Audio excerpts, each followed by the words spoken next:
So I asked one of my friends, hambal ko, if you had a chance to give advice to someone, what would that be? Hambal niya, self-love.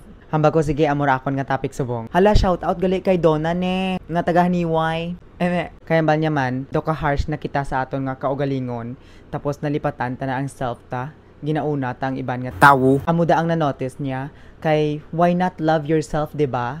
Kay amurang aton nga kapital sa aton nga kabuhi. Paano ta kabulig sa iban kung ang self ta gani hindi ta mabuligan, right?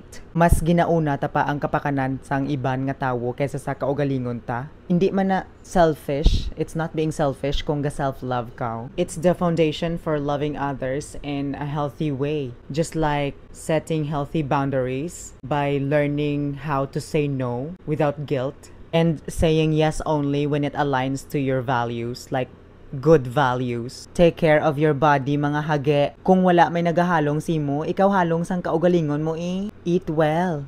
Kaon kagid ha. Rest enough and move daily. Exercise. Your body is your lifelong home. San o ka mahalong sang kaugalingon mo kung hindi mo na kaya? Why wait for tomorrow if you can do it now? Kag kung may mga achievement ka or small wins, deserve mo gid na nga i-celebrate. It builds confidence sa imo nga kaugalingon, okay? Wala ka na nagapangita sang validation sa iban nga tawo. Tapos kung kaya nyo, you can invest in your growth. Like learning new skills, explore your passions. Malay mo, may madiscover pa ka mo nga mga hidden talent nyo, diba? And learn how to expand your perspective.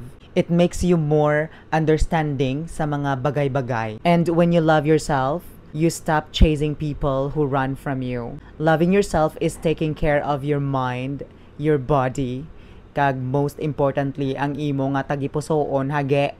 Kay man, if you love yourself, everything will just follow. Okay? Okay.